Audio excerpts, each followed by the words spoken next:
Hello everyone, আসসালামু আলাইকুম। নুসাইবাস কিচেনে আপনাদের সবাইকে স্বাগতম। আজকে আমি আপনাদের সাথে শেয়ার করব ঈদ স্পেশাল খুব সহজ একটা মিষ্টি রেসিপি।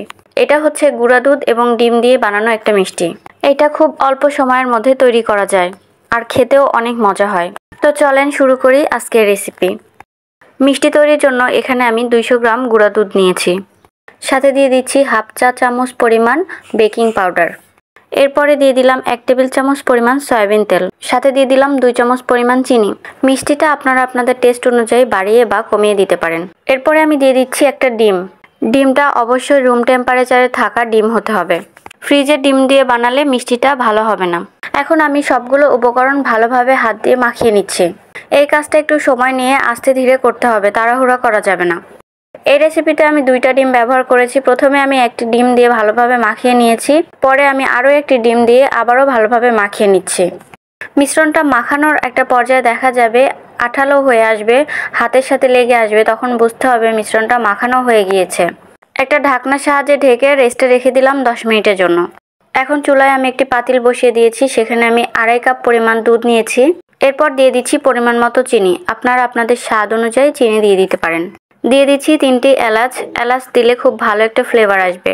এখন এগুলোকে আমি 5 থেকে 7 মিনিট জাল করে নিব। দুধ জাল করে আমি কিছুটা কমিয়ে নিব। দুধটা জালে বসিয়ে দিয়ে আমি এবার মিষ্টিগুলো বানিয়ে নিব। হাতে আমি সয়াবিন তেল মাখিয়ে নিয়েছি। এবার ডো থেকে অল্প অল্প করে নিয়ে 2 হাত দিয়ে ঘুরিয়ে গোল গোল করে শেপ দিয়ে মিষ্টি বানিয়ে নিব। আপনারা আপনাদের পছন্দ মতো গোল বা লম্বা শেপ দিয়ে মিষ্টিগুলো বানিয়ে নিতে পারেন। একটু ছোট করেই মিষ্টিগুলো বানিয়ে নিতে হবে, কারণ এগুলো রান্না করার পরে ফুলে ডাবল হয়ে যাবে। একইভাবে আমি সবগুলো মিষ্টি বানিয়ে নিলাম। মাত্র 200 গ্রাম গুঁড়া দুধ দিয়ে অনেকগুলো মিষ্টি তৈরি হয়েছে। এদিকে আমি চুলায় দুধগুলো জাল করে নিয়েছি কিছুক্ষণ। এখন আমি এই গরম দুধের মধ্যে মিষ্টিগুলো দিয়ে দিচ্ছি। সবগুলো মিষ্টি আমি একসাথে দিয়ে দিলাম। মিষ্টিগুলো দেওয়ার পরে চুলার আঁচ বাড়ানো বা কমানো যাবে না। চুলার আঁচটা একদম মিডিয়ামে করে রেখে জাল করে নিতে হবে। এবারে আমি একটি ঢাকনার সাহায্যে ঢেকে কিছুক্ষণ জাল করে নিচ্ছি। কিছুক্ষণ পরপর ঢাকনাটি তুলে আমি একটু নেড়ে দিয়ে আবার ঢাকনাটি বন্ধ করে দিচ্ছি। না হলে দুধ উপচে ঢাকনার বাইরে পড়ে যাওয়ার সম্ভাবনা থাকে। আমি আবারও ঢাকনা দিয়ে ঢেকে দিলাম। আমি আবারও 5 মিনিট জাল করার পরে ঢাকনাটি তুলে বাষ্পগুলো বের করে দিয়ে নেড়ে দিলাম। এইভাবে আমি 10 মিনিটের মতো জাল করে নিয়েছি। দেখতেই পাচ্ছেন মিষ্টিগুলো ফুলে কিন্তু একদম ডাবল সাইজ হয়ে গিয়েছে। আমার মিষ্টিগুলো পারফেক্টভাবে হয়ে গিয়েছে। এবার আমি চুলার আঁচটি বন্ধ করে দিলাম। এই মিষ্টিটা বানাতে এত অল্প সময় লাগে আর খেতেও ভীষণ মজা। এবার মিষ্টিগুলো আমি এই পাতিলেই রেখে ঠান্ডা করে নিব।